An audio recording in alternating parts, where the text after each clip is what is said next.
Hello, everyone, and welcome back to the RedSeaPodcast. This is Dennis, as always, coming to you from, thankfully, uh, the day is getting colder and more manageable. So, also from me not having to worry about my equipment completely blowing up again. Uh, a very busy field week, sports wise. A lot to catch up on, a very interesting national break from both ends, a very interesting Eurobasket that just ended today, and the FNG deservingly got the bronze. Of course, the final hasn't ended yet, but who cares, honestly? Props to Giannis and everyone on the FNG because these boys deserve more, but the bronze medal is such a giant achievement. Of course, Olympiacos wise, we saw one of the most dominant halves we've seen in a while yesterday as we kicked off the third match day, the Super League, and it's a match day that showed us a lot. Honestly, it's a match day that showed us who true contenders are, who pretenders are, and who we should really be paying attention to. I'm pretty sure Pauk is still going. Do update me on that if you can. Someone that's listening, because I haven't kept up with the Pauk score in the slightest. Uh, and Ike, of course, just won in Livadia by quite a thunderstrike like usual. Uh, and yeah, of course, as I said, the men and the boys are starting to be separated. It's more than clear that we we're levels above this season. It's more than clear that we are a lot of miles above from some specific teams. Uh, and it's clear that it's in our hands. And another thing that got extremely proven this weekend is what me and Gav have been talking about ever since the very beginning of the season, even pre-season, that the depth, the quality and complementary depth that Olympiacos has this year hasn't been seen before. It really hasn't. But we'll get into that in a bit. First things first, I want to very quickly thank you all because in an insane day yesterday, uh, we got around 60 followers on Twitter in less than 12 hours, and now we've hit 900, which I am eternally grateful for.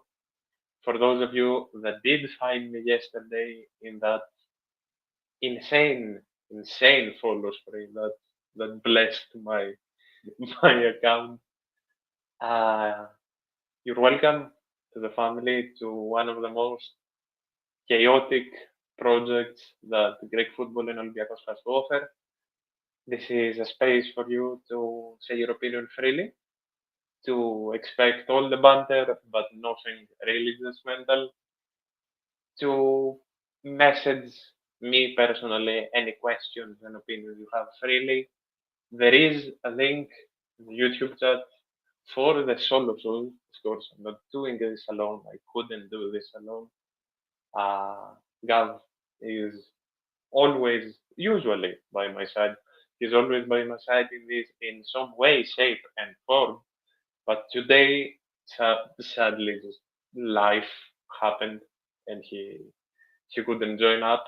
So in these solo shows, as you can see from whether you're watching now or after, of course, as you can see from the link that's popping up on the screen right now, you can always copy that on Google and join me live to share any opinion you may have. Aside from that, like and sub, of course, I don't like the out and out asking for it, but like and sub if you like what you see. There is a massive backlog of interviews, vlogs, out and out episodes, and anything and everything like that.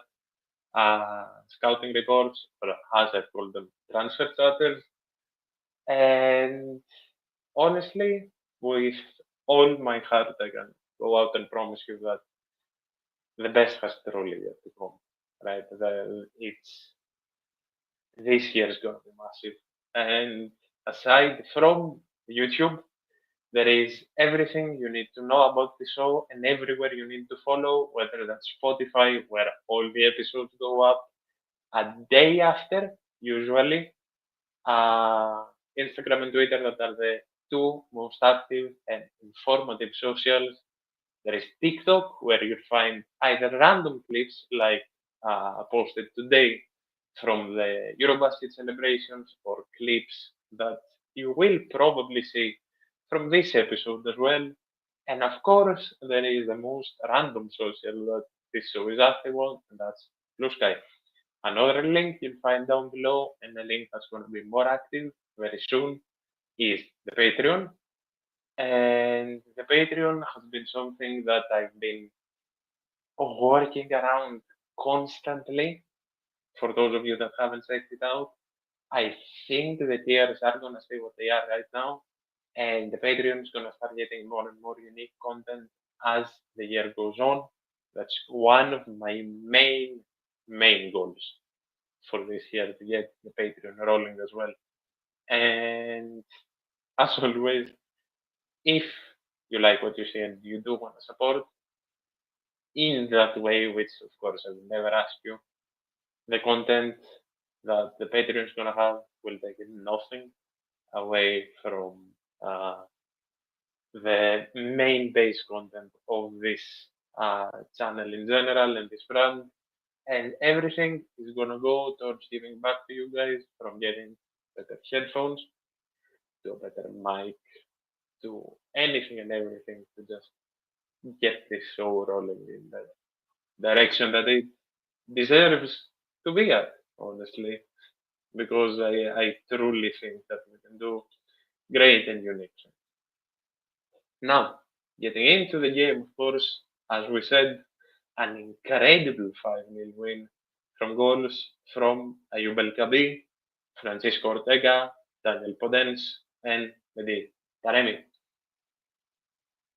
Let's, honestly, I was gonna say let's take the game from the beginning, but you can straight up just skip right to the 35th, where, of course, a high ball went up, and Rechos tried to clear it, but he got sweet chin music by prime Shawn Michaels to to stop him from even getting a chance at clearing that.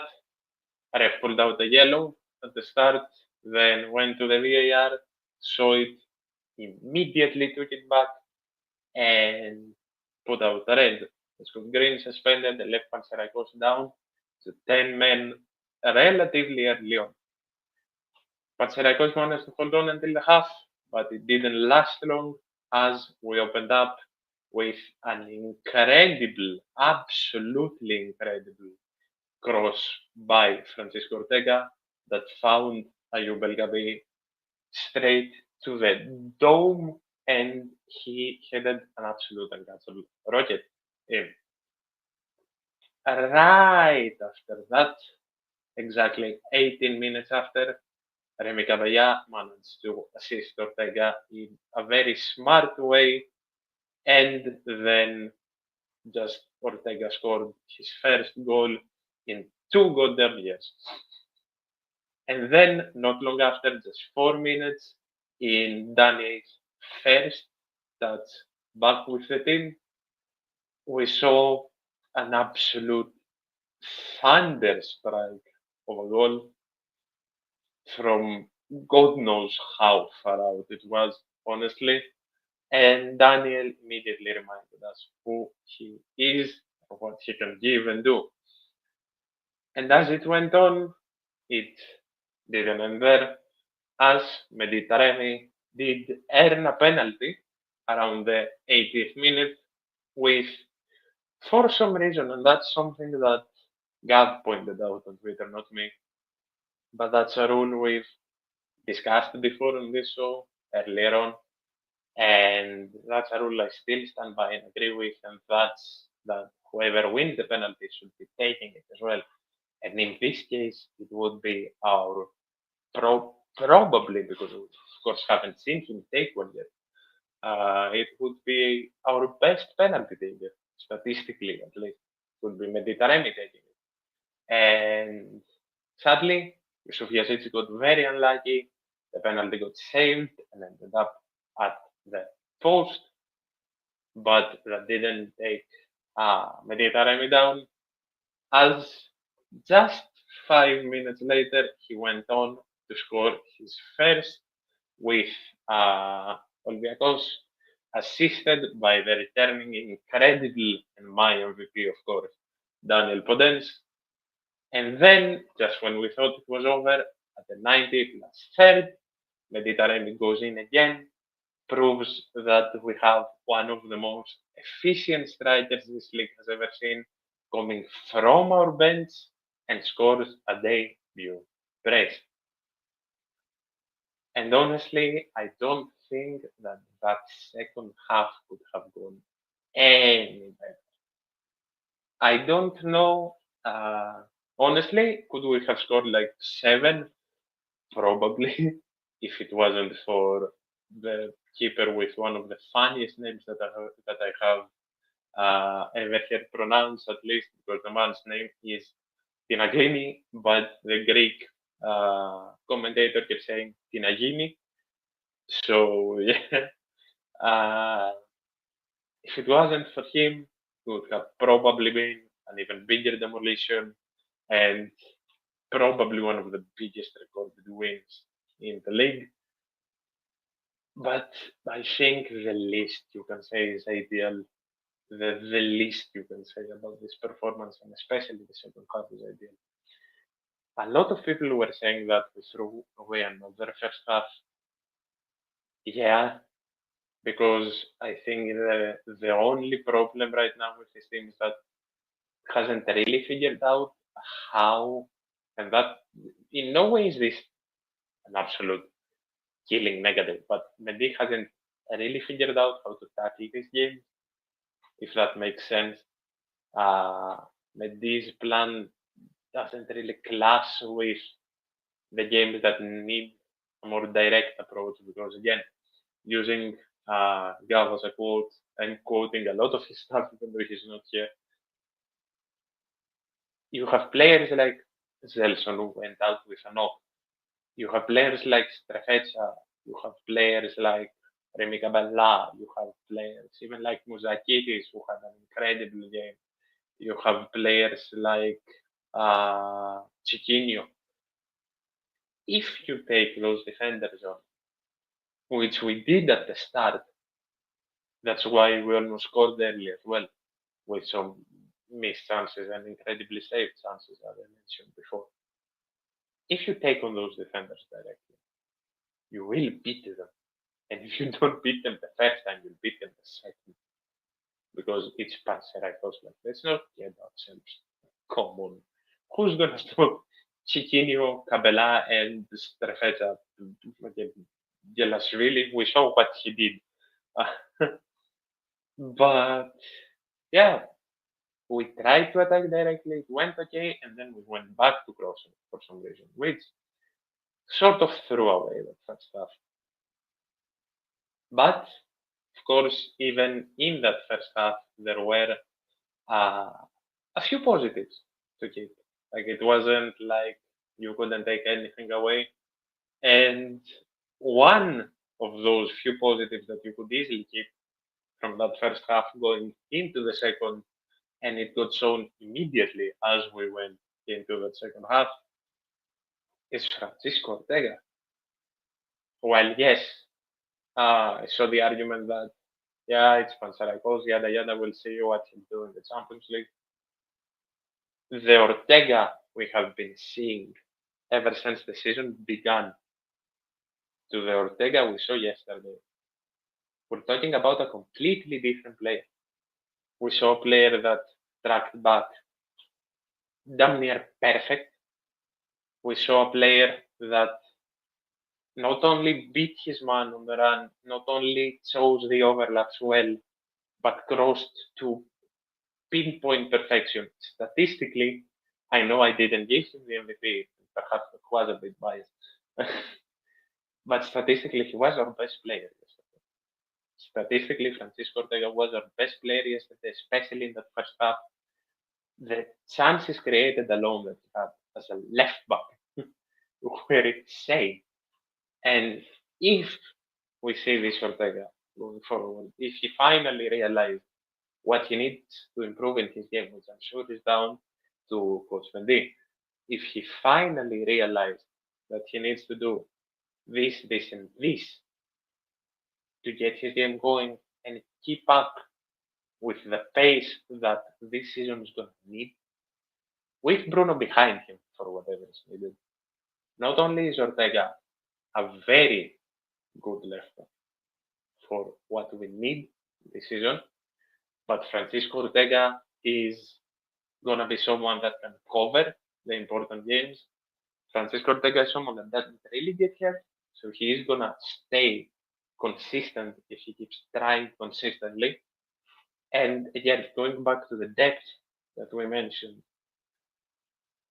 having Bruno behind him, either for subs or for covering some league games, for covering cup games, that's the perfect duo for such a season if they both stay at the top of their game. And with a goal and an assist, I think that's exactly what Ortega's confidence needed for him to remember who he truly is and for him to show up and show off. So as I said, that was the main positive from the first half, heading right into the second, where he assisted and then scored, and the man he assisted to was Ayoub El Kabir. Ayoub El Kabir was one of the players that had tale of two halves, because he did score that incredible header from that incredible cross by Ortega.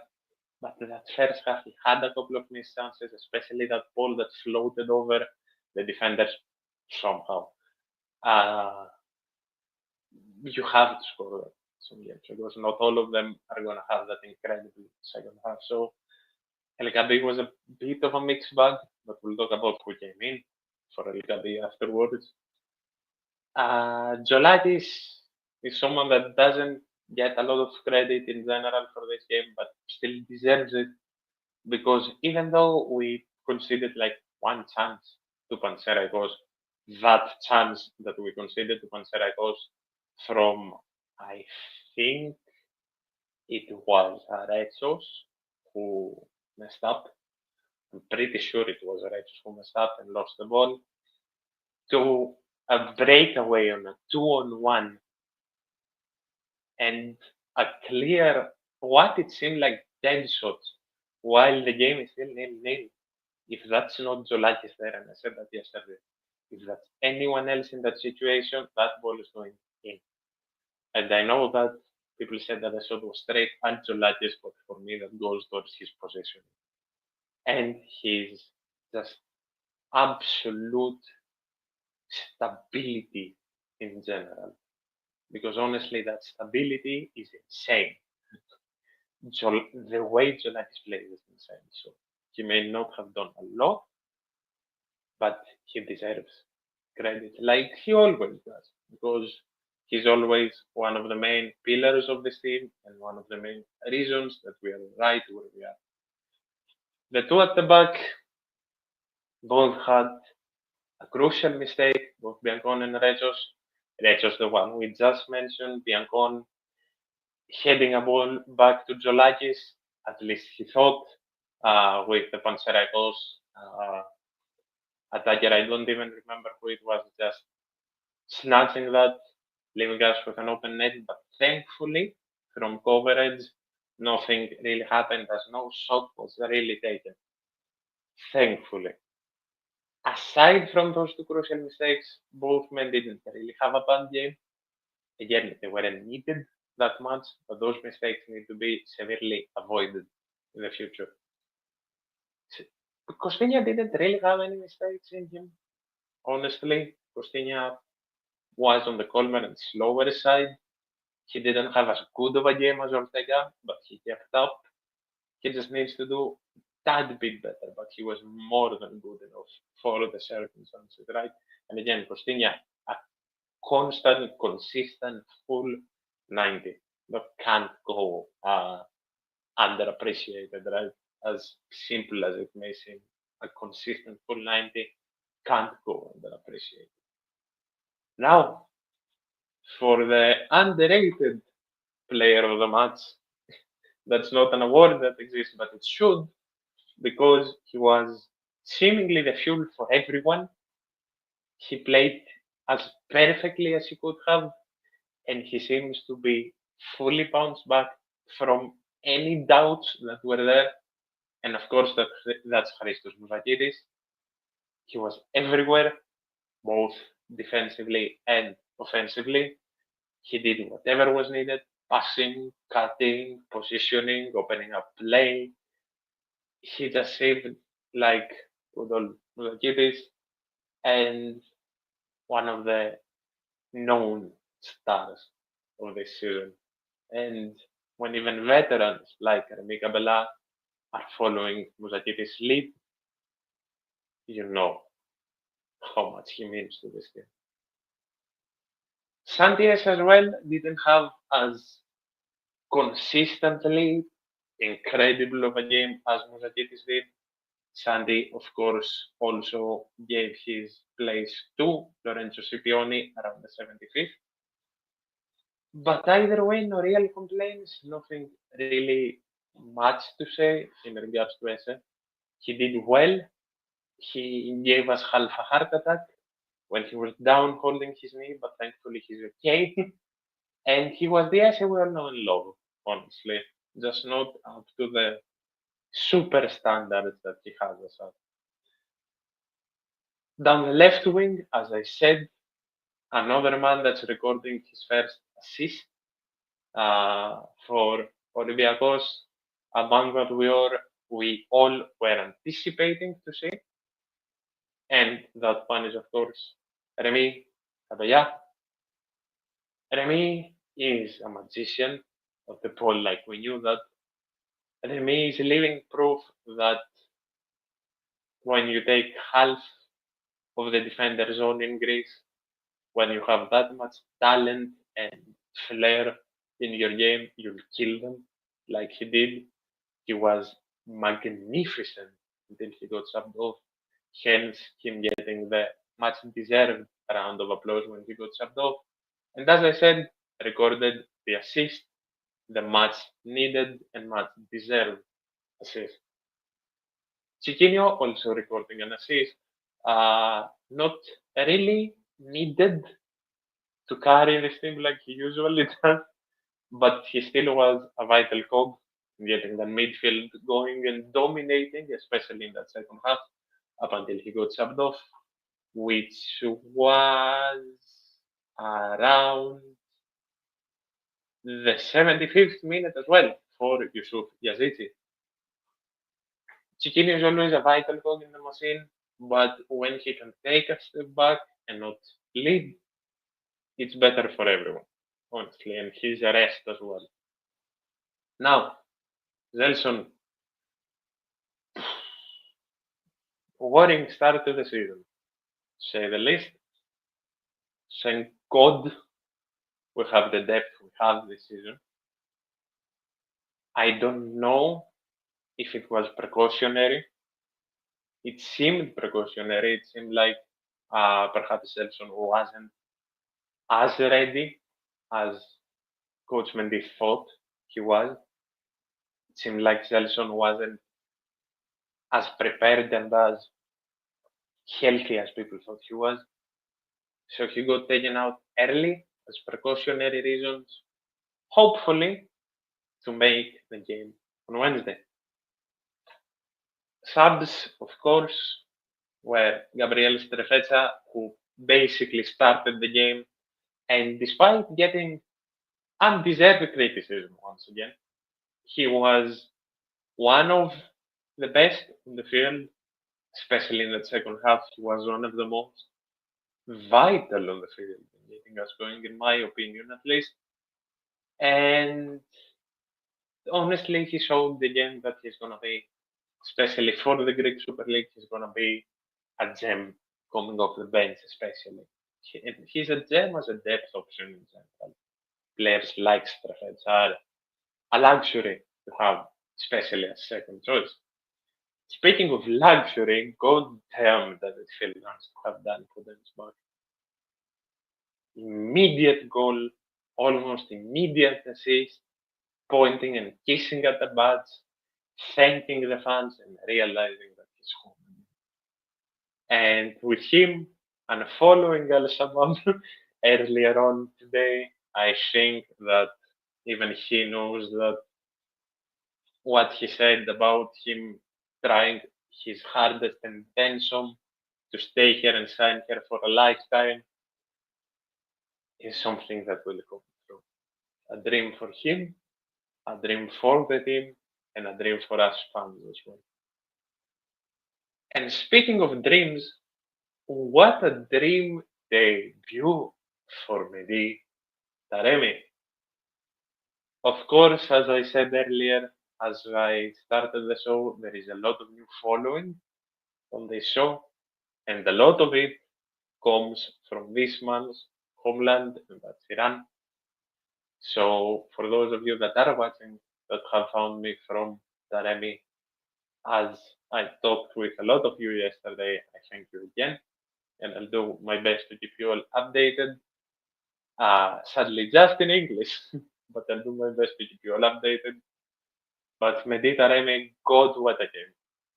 God, what a game. Mehdi Taremi coming in immediately, winning that penalty, being everywhere, showing how much of a killer he is, showing utter respect in the and hunger and passion, honestly, in the post-game interviews, scoring two beautiful goals, two skillful goals, and showing that last year, that was considered a bit of a flop year, meant absolutely nothing, and he's here to conquer. And as I said yesterday, and as I said a bit ago, we have one of the most efficient goal scorers in this league coming off our bench. And that alone is insane. That sadly brings me to the sad convo before I continue and finish up and talk about MVP. To Roman Yaremchuk. There is a lot of talk going around. I am not gonna fall into the trap of the talk because what I am at least aware of is that the man is injured and has no return date. He has a problem with his Achilles. I'm pretty sure he is back in Ukraine. Get healthier. I hope he's back soon in the squad because we need him. And we all know what he can give to this team. And along with Taremi and El-Kabi, I'm sure that he will provide another just killer instinct to that attack as soon as he's back. But I hope he's back soon because we need him.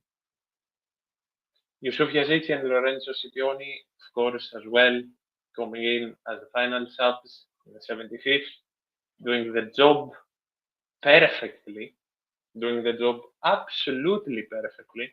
Excuse me for the sudden noise, I dropped a ruler from my desk. Doing their job insanely well. And honestly, yeah, as I said, one of the most ideal performances you could have asked. Of course, moving on, that ideal of a performance gives us more confidence than ever as we head into the game against Paphos. Paphos, who I'm pretty sure, let me actually look that up. Paphos, who I'm pretty sure lost. Yeah, they rotated in the game the weekend, but I'm pretty sure Paphos lost. Yes, they did. 2 red cards, one for Paphos, one for Apollon, but Apollon won 0-1. There is a difference in how the games were treated, and there is a difference with the motivation the results are giving its team, though, right? There is a lot we have to expect. We can't underestimate Paphos, but we are flying very high, and we should be flying very high after such a performance. And there's full trust in Mendilibar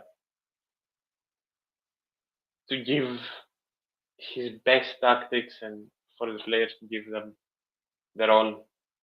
And us to start our first Champions League campaign in years with a dominant. Going back to the poll, the poll has Ortega flying high, so you all agree with Gal, which is fair. Ortega is the MVP, that makes sense. I just wanted to give it to Danny to give a bit of variety. And yeah, honestly, that's about it for today. I am gonna end a bit early, sadly, because I'm solo, and because there wasn't that much to talk about in regards to the game. Hopefully, if all goes well, I'll see you all tomorrow. But if I don't see you all tomorrow, I'll see you all on Tuesday with a very special pre-game for Paphos with a very special guest. Thank you all so much for all your support, especially in the past few days. And as I said, the best of yet to come. See you soon.